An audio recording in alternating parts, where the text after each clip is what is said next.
Sa pagkatong ito, mga minamahal, narito po ang ating minamahal, ginagalang na Ebanghelista ng ating mahal na pastor sa kanyang pagdadala ng mensahe ng kaligtasan. Ating pong bigyan ng pagkakataon o daan ang mahal na Panginoon na ating pong mapanggan ang kanyang mga salita. Purihin ang kanyang banal na pangalan. Amen. Praise the Lord. Hallelujah. Thank you, Lord Jesus. Praise the Lord. Good afternoon, my dear brothers and sisters, my dear fellow countrymen. Let us pray. Father, dearest and above, dearest Jesus, I wish the Lord help me bring for thy message, anoint thy word of God, by the power of darkness, cut and will find us from us. In the name of Jesus, we present worship to the Lord God. Hallelujah. Praise the Lord. Hallelujah. Lord. Be seated, please, my dear brethren, my dear fellow countrymen. I repeat, going to heaven is the greatest matter of importance. So listen attentively and do not allow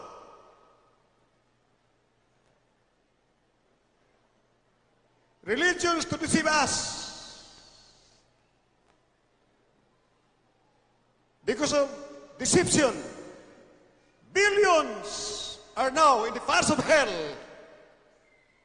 swimming, eating worms. In the kingdom of Satan, well, there are two kingdoms, spiritual kingdoms, the kingdom of Satan and the kingdom of God.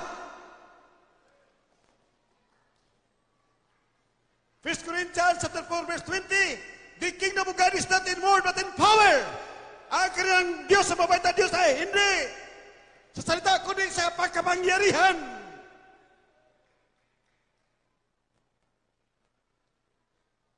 We need the Spirit of the living God to triumph over Satan.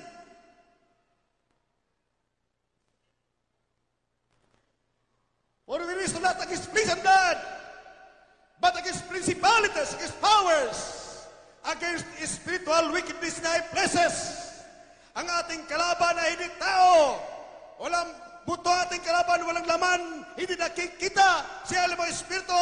Hallelujah. We do not wrestle against flesh and blood, but against spiritual wickedness in high places. They are spirits.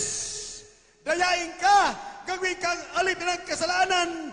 Akala mo ikay nasa katotohanan, ngunit alipin ka naman sa mga espiritu. Ang hantungan doon sa apoy ng impyerno. Amen and amen. Praise the Lord. You need the Spirit of the living God. Romans 8:37. Kindly read it. The moment you are in the kingdom of God, kung ikay naskarian mabait na Diyos, you are more than conquerors.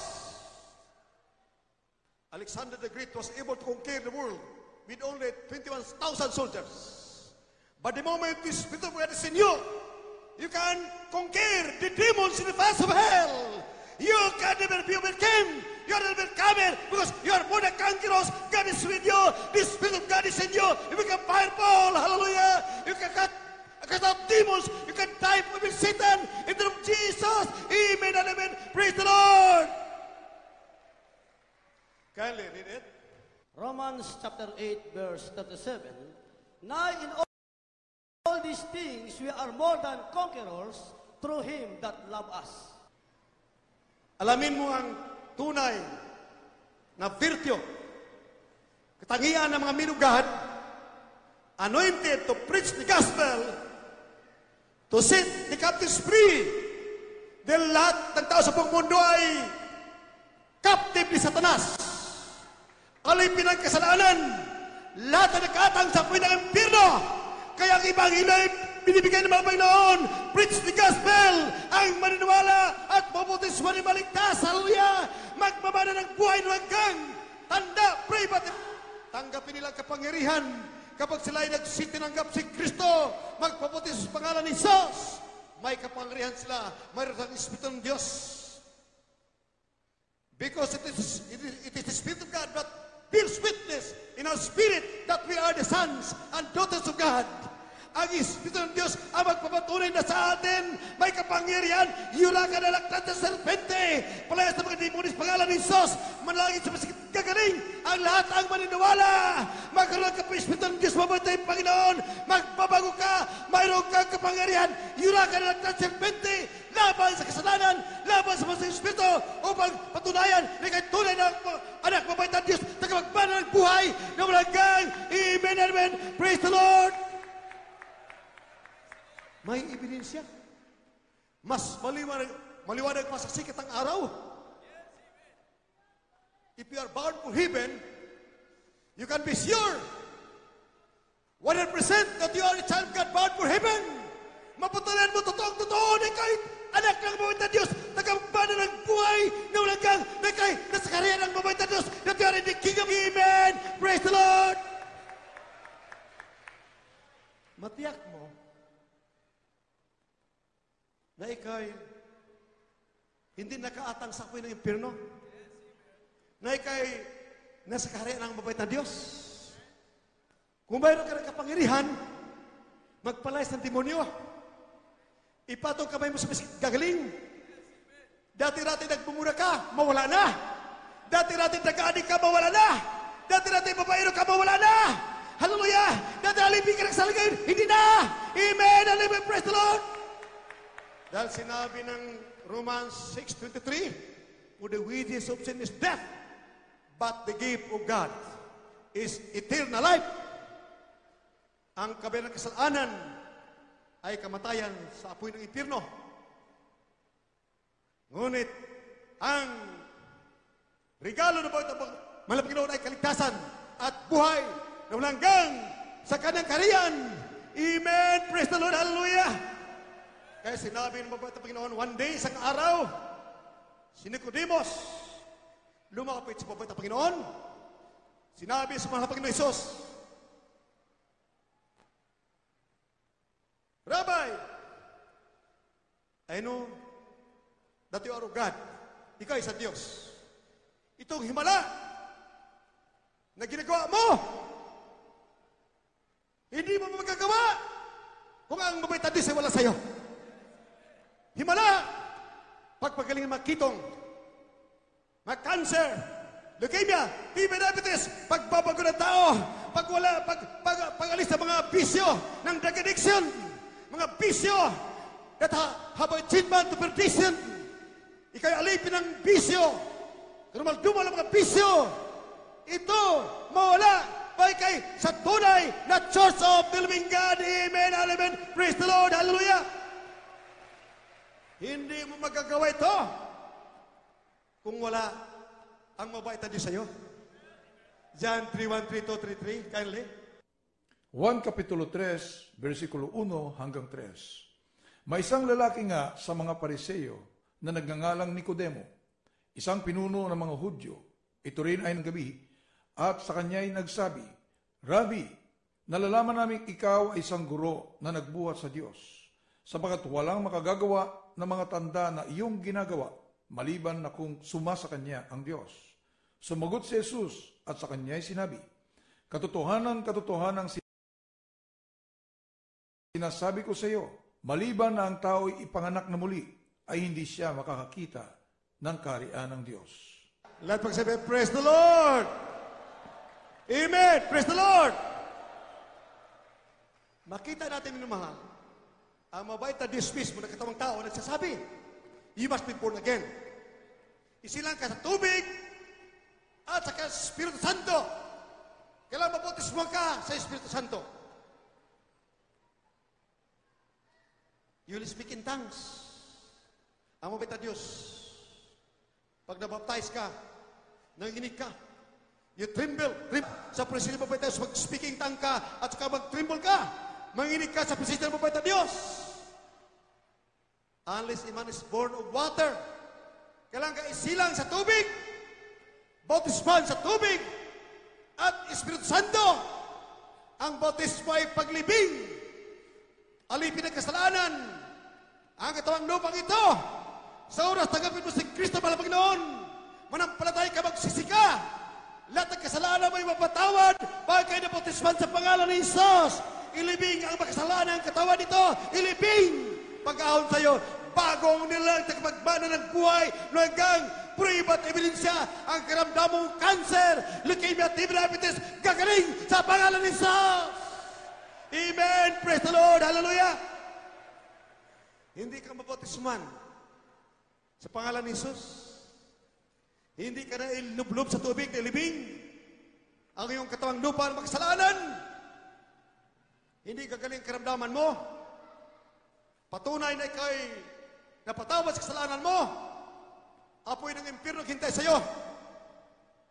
Hindi bautisman bata, ang bata ay walang kasalanan. Ang bautisman ay matanda na.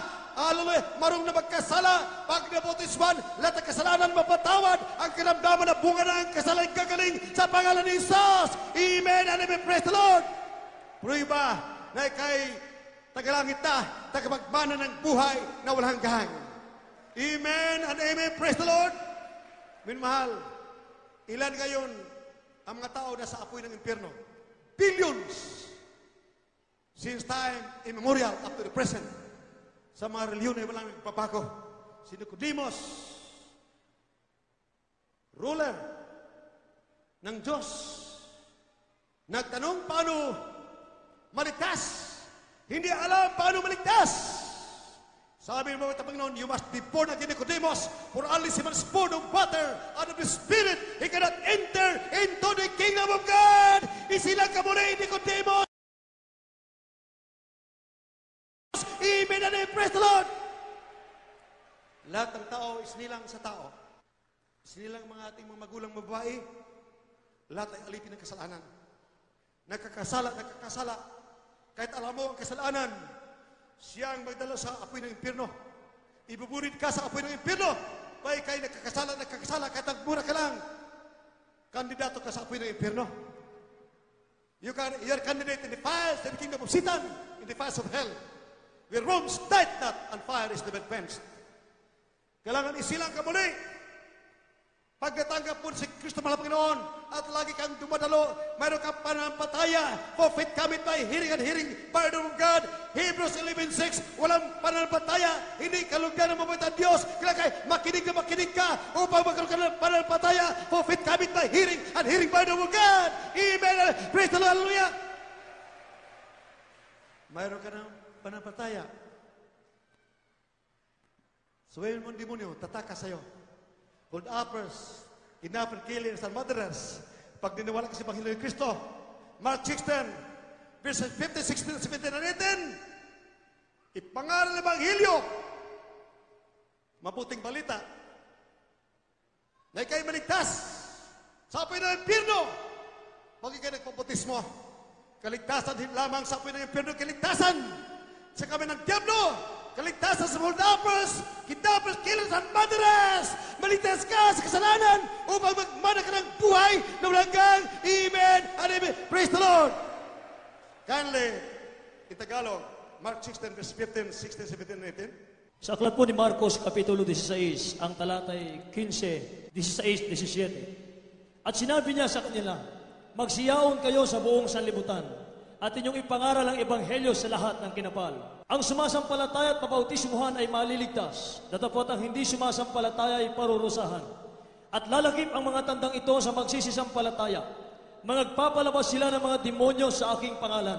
Magsasalita sila ng mga bagong wika. Sila'y magsisihawak ng mga ahas, at kung magsiinom sila ng bagay na makamamatay, sa anumang paraan ay hindi makasasama sa kanila, ipapatong nila ang kanilang mga kamay sa mga may sakit at sila'y magsisigaling. Lahat pagsabi, praise the Lord. Tingnan mo na mahal. Isang pagpadaya sa kalaban ng mabait na Diyos, ang nakasalalay dito ay kaligtasan. Makapahamak ka na walang katapusan sa apoy ng impyerno forever and ever. You will swim in the fires of hell, where Rome's night and fire is never quenched. Walang pagkapawi ng apoy sa apoy ng impyerno. Kakain ka ng uod. Wala nang katapusan. Pag kayo nandoon, kailangan mo kapangirihan. Palayasin demonyo. di mo rin kasalanan ng mga bisyo. May prueba makita mo, ikay nagbabago, bagong nilang. Kaya sinabi ni Biblia, if you are in Christ, you're a new creature. Bagong nilang, therefore if anyone in Christ is a new creature, all things are passed away. Behold, all things have become new. Bagong nilang, amen and amen. Praise the Lord, hallelujah, praise the Lord. Pag bunagin ka, isinig ka muli, meron ka Espiritu ng Diyos, alipin ka ng Kristo, alipin ng katuwiran, tagapagmana ng buhay na magkang, amen! Goodbye kasalanan. Pag mayroon kang Espiritu ng Diyos, takot ka magkasala. Ngunit hindi ka takot. Gumawa ng mabuti. Amen and amen. Praise the Lord. Sinabi ng Biblia, James chapter 4 verse 17, kindly read it. To him that doeth good, to do good, and do it not, to him it is a sin. Kasalanan, kung hindi mo gagawin ang mabuti na iniisip mong mabuti, hindi mo gagawin, ito'y kasalanan. Kaya read it. Sa Aklat ni Santiago, kabanatang 4, talatang 17, sa nakakaalam nga ng paggawa ng mabuti at hindi ginagawa, ito'y kasalanan sa kanya. Ang yubang lingkod, tinawag ng mabait na Diyos. Isaiah 61, verse 1, sinabi ng mabait na Diyos, Isaiah 61 verse 1, the Spirit of the Lord God is upon me, because He has anointed me to preach the good tidings, to set the captives free, to open prison door, and heal the brokenhearted. Pagaling may karamdaman, nalungkot, may mag-cancer, may leukemia, may diabetes, nagkrusada tayo. So, lumapit may kitong cancer, leukemia, diabetes, hallelujah. Lumapit kayo, lumapit tayo, nagpapotismo sa pangalan ng Diyos, nagsigaling, hallelujah, sa mga Pilipinas, by the millions ang gumaling sa pangalan ng Diyos. Million ang gumaling, hallelujah, sa pangalan ng Diyos, amen and amen, praise the Lord. Nakasulat, diyan, ang katangian ng tunay na preacher ng mabait na Diyos na magdala ng mga tao sa langit, magligtas sa mga tao sa apoy ng impyerno. Kindly read it. Isaiah Kapitulo 61, versikulo 1. Ang Espiritu ng Panginoong Diyos ay sumasa akin, sapagkat pinahiran ako ng Panginoon upang ipangaral ang mabubuting balita sa mga maamo. Kaniyang sinugo ako upang magpagaling ng mga bagbag na puso, upang magtanyag ng kalayaan sa mga biyag at magbukas ng bilangguan sa nabibilanggo. Let magsabi, praise the Lord. Nang cancer, leukemia, diabetes, AIDS, leprosy, lahat na ori ng karamdaman na wala ng pag-asa sa ospital, sila yung mamatay na.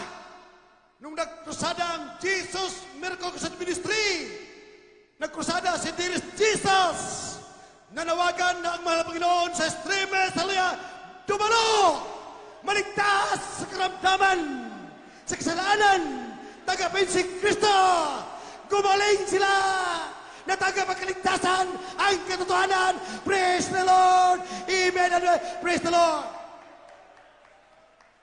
May mga prueba, may ebidensya, may kabutihan, may katungkulan sa panalangin, na patuloyan nila na ang mabait na Diyos ay tumutukod sa panalangin. Hindi lamang sa guni-guni. Hindi bato, siminto at kahoy ang mabait na Diyos. Hallelujah! Siya ay mga pangyarihan. Hallelujah! Isa na si God. Amen. Hallelujah. Praise the Lord. Hallelujah. Isaiah Kapitulo 61, versikulo 1. Ang Espiritu ng Panginoong Diyos ay sumasa akin, sapagkat pinihiran ako ng Panginoon upang ipangaral ang mabubuting balita sa mga maamo. Kaniyang sinugo ako upang magpagaling ng mga bagbag na puso, upang magtanyag ng kalayaan sa mga biyag at magbukas ng bilangguan sa nangabibilanggo. Let me say, praise the Lord. Isaiah 61, verse 1. The Spirit of the Lord, God, is upon me, because He's anointed me to preach good tidings to the captives. Sa mga naalipin ng kasalanan na bilanggo na hostage.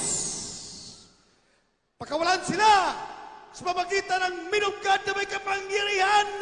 Hallelujah! Anointed by God to preach the gospel in power. For the kingdom of God is not in word but in power. Not by testing words of wisdom, but the demonstration of the spirit of power. So that, hallelujah, the faith of millions should not stand in the wisdom of men, but in the power of the living God. Hallelujah! For the kingdom of God is not in word, but in power. Hallelujah! He has given us power, power, power, power.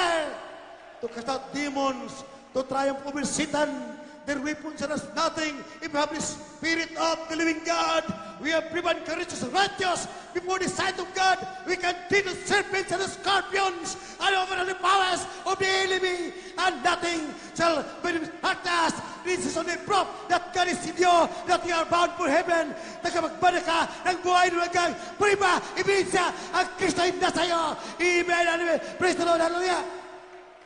Sinabi ng the Lord's Prayer, Our Father who art in heaven, hallowed be thy name, thy kingdom come. Thy will be done on earth as it is in heaven. Ang karahan mo na sa langit, sana ay maging sa lupa. Puno-puno ng kapangyarihan.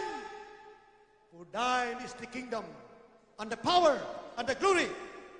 Thine is the kingdom and the power. The kingdom of God is power. Amen and amen. Praise the Lord, hallelujah.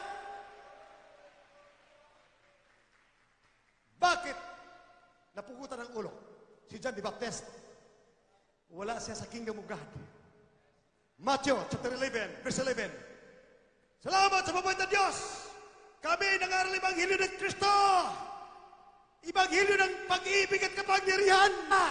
Dahil ka na mabait na Diyos sa kanyang kaharian, He will bring you to His kingdom. In the kingdom of God, ruled with power. Pagkapangyarihan. Dahil member ka na sa kingdom of God, you become powerful. Pagkapangyarihan ka na yula ka na ng serpente. Dahil mo na sa Satanas sa kapangyarihan. Hallelujah! Praise the Lord! Amen! Praise the Lord! Amen and amen. Kindly. Matthew chapter 11, verses 2 up to 6. Now when John had heard in the prison the works of Christ, he sent 2 of his disciples and said unto him, Art thou he that should come, or do we look for another? Jesus answered and said unto them, Go and show John again those things which ye do hear and see. The blind receive their sight, and the lame walk. The lepers are cleansed, and the deaf hear. The dead are raised up, and the poor have the gospel preached to them. And blessed is he whosoever should not be offended in me. From the epistle of Matthew chapter 11, verse 11. Verily I say unto you, among them that are born of women, there hath not risen a greater than John the Baptist. Notwithstanding, he that is least in the kingdom of heaven is greater than he. Let us have a praise the Lord. Amen. Praise the Lord. During the time of John the Baptist, he was the greatest man on earth. He was the greatest man on earth. Yet, he was overcome by King Herod. Siya napugutan ng ulo. Bakit? He was not in the kingdom of God. Sinabi, the least in the kingdom of God is greater than John the Baptist. Kayo, minamahal nito, hindi ka mababa na Kristiyano. Mas dakila ka kay John the Baptist. Amen?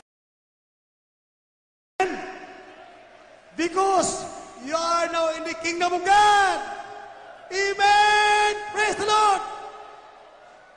Naniwala ka sa man of God, sa kanyang sinabi tungkol sa kaligtasan, dinadala ng mahal Panginoong Isos, na sa Lucas 10, 2, 3, 9, 17, 9, 19. Sinabi, preach the gospel, heal the sick, tell them that the kingdom of God is nigh unto them. In the time of beloved Peter, malapit pa lang ang karera ng Diyos kanila, malapit pa lang. Kaya si beloved Peter ay ipinako sa krus din. Si Beloved Paul ay pinukutan ng ulo. Walang reklamo dahil kanya, sinabi niya, for me to live is Christ and to die is gain. But the least in the kingdom of God is greater than John the Baptist. Tayo, ang pinamababa na Kristiyano sa Jesus Miracle Christian Ministry, mas dakila kay John the Baptist. Bakit? We are kingdom of God. Amen and amen. Praise the Lord. Kale, read it. Lucas 10, 2, 3, 9, 17, 19. Kale. Sa aklat ni San Lucas, Kabanatang 10, talatang 2, 3, 17, 18, hanggang 19 at 20. At sinabi niya sa kanila, sa katotohanan ay marami ang aanihin. Datapwat kakaunti ang mga magagawa, kaya't idalangin ninyo sa Panginoon ang aanihin, na magpadala siya ng mga manggagawa sa kaniyang aanihin. Talatang 3, magsiyaong kayo sa inyong lakad. Narito sinugo ko kayong gaya ng mga kordero sa gitna ng mga lobo. Talatang 17, at nagsibalik ang 70 na may kagalakan at nagsasabi, Panginoon, pati ang mga demonyo ay nagsisusuko sa amin sa iyong pangalan. At sinabi niya sa kanila, nakita ko si Satanas na nauhulog na gaya ng lintik mula sa langit. Talatang 19 at 20. Narito binigyan ko kayo ng kapamalaan na inyong yurakan, alakdan sa ibabaw ng lahat ng kapangyarihan ng kaaway, at sa anumang paraay hindi kayo maaano. Gayunman, huwag ninyong ikagalak ito na mga espiritu ay nagsisuko sa inyo, kundi inyong ikagalak na nasusulat ang inyong mga pangalan sa langit. Amen! Buong Pilipinas, tagapin si Kristo ng Panginoon, tatakas ang terrorism, tatakas ang gutom, tatakas ang mga bagyo, rebellion kas, magkaroon ng Espiritu ng Diyos ng pag-ibig, ng pamahalan. Hallelujah! Bilang mabait na Diyos, maging anak ka na ng mabait na Diyos. Kung ikaw ay mayroon ka ng Espiritu ng Diyos, iman must have the Spirit of God. Amen and amen. Praise the Lord! If you have the Spirit of God, it will bear fruit. Sito na mabunga ng siyam na bunga ng Espiritu Santo. You can rate yourself where you are going. The moment you have the night fruit of the Spirit, Galatians 5:22. Mamunga ito. If you endeavor to please our loving God, maging kaya ka sa mabait na Diyos, huwag ka mag-absent. Dalo ka ng dalo, dalo ka ng dalo. Mamunga ito ng bunga ng Espiritu Santo. Joy, peace, love, temperance, meekness, goodness, long-suffering, gentleness, and faithfulness. Against us, there is no law. Laban dito yung batas. Hallelujah. Walang batas ng kalikasan, ng kasalanan. Man's nature is to commit sin, mawala. Man's nature to die, mawala. Hindi ka na mamatay. Ang balat tatama siya tatalbog. Hindi ka na tatablan dahil meron ka ng Kristo. Ika'y matapat na Kristiyano. Bound for heaven. Kukunin ka ng mabait na Diyos. Buhay. Dalhin sa langit. Hallelujah. Buhay na buhay. Dalhin sa langit. During the rapture. Amen and amen. Praise the Lord.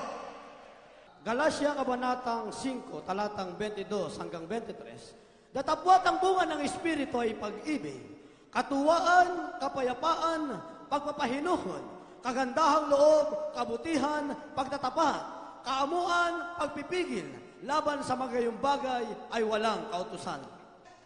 Tanggapin aking kinikinin mga kababayan. Kailangan ang Espiritu ng Kristo. Iman must have the Spirit of God. Iman without the Spirit of Christ, you are none of us. You, my dear peoples of the world, you need the Spirit of the living God to triumph over Satan,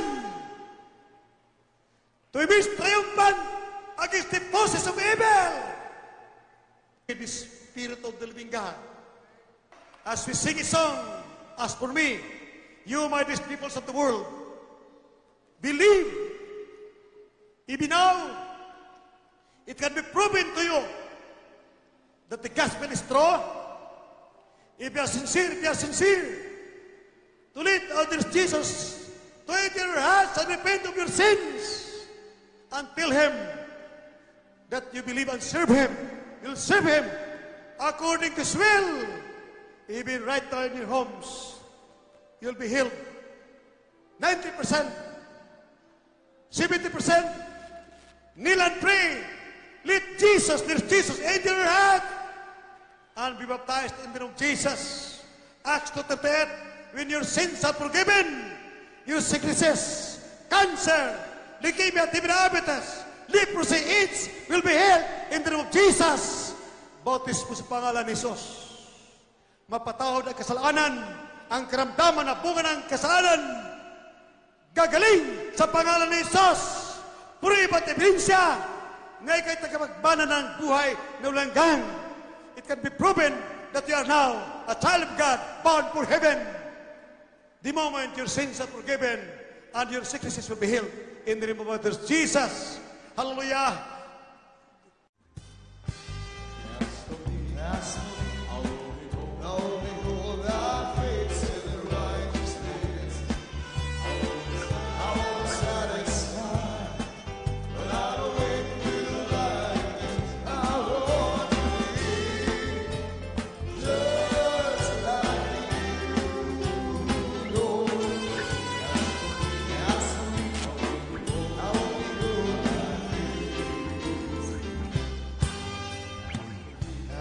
Lahat magsabi, praise the Lord. Believe. Let out there is Jesus into your hearts. You, my these peoples of the world, follow this prayer and be sincere. Follow this prayer. There is Jesus. Come into my heart. I believe in thee. I need this my Savior. There is Jesus. Salvation. I believe in thee. Forgive my sins. I want to serve you, Lord. Save me, Lord, and all my loved ones. Make us real Christian sons and daughters of God, heirs of eternal life. Father, dearest, I pray, in the name of my dear Jesus, amen and amen. Hallelujah. Praise the Lord. Hallelujah. Praise the Lord. Amen and amen. Praise the Lord. Hallelujah. Praise the Lord. Father, this I pray in the name of Jesus, forgive us sins, O Lord. Make them real Christian sons and daughters of God, heirs of eternal life.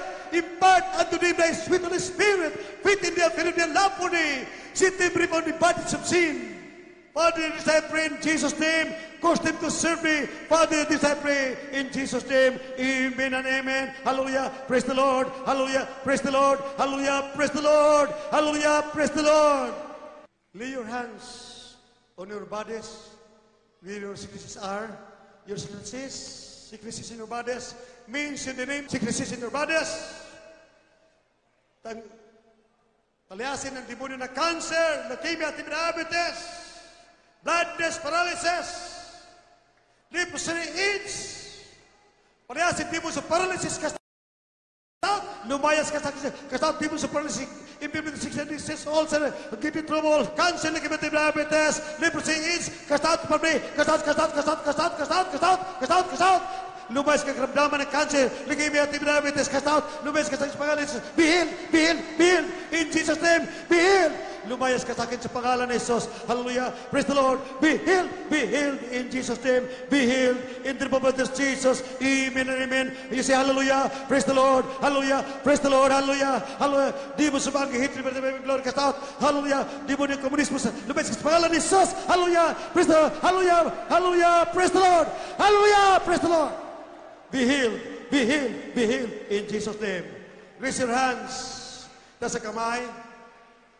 At titap of your voices. Buong puso. Nasa kamay. Sumigaw tayo, hallelujah, praise the Lord. Makapangyarihan ng hallelujah, praise the Lord. Nasa kamay. Let us jump 3 times as we shout, hallelujah, praise the Lord. Hallelujah, praise the Lord. Shout, hallelujah, praise the Lord. Hallelujah, praise the Lord. Hallelujah, be healed in Jesus' name. Praise the Lord, hallelujah, praise the Lord. Those who will help, ang mga gumaling, ay hindi gumaling, huwag tas kamay. Ang gumaling lang, tas kamay, ang gumaling. Praise the Lord, hallelujah, hallelujah, praise the Lord, hallelujah, praise the Lord, hallelujah, praise the Lord, hallelujah, praise the Lord. We love you so much, but this fellow countrymen, but out there is Jesus loves you more and more. We love you, my dear brethren. My dear fellow countrymen, amen and amen, we love you. Our dear Jesus loves you more. Our beloved Pastora, my dear sweetheart, my dear wife. the Lord. Let's magsabi, praise the Lord. Hallelujah. Praise the Lord. Purihin ang ating mahal na Panginoon. Hallelujah. Praise the Lord. Maraming salamat po sa ating natapos sa gawain dito sa Kawayan Isabela. Ito po ay lubos naming pinapapurihan ng mahal na Panginoon. At sa ating po mga televiewers, mga minamahal, anumang bansa o mga tao na hindi naglilingkod sa Kanya ay malilipol. Kailangan tayo ay magkaisa ng maglingkod sa buhay na Diyos. Narito, nananawagan ang mahal na Panginoon through this Jesus Miracle Crusade International Ministry na kayo po'y tumawag sa buhay na Diyos. Kaya pagpalain po tayo mga minamahal sa lahat po ng ating minamahal mga televiewers, sa ating pong dalangin na sumaati nawa ang mayamang biyaya, pag-ibig at paggabay na malapay sa ating lahat. God bless you, brethren. We love you in the Lord. Amen.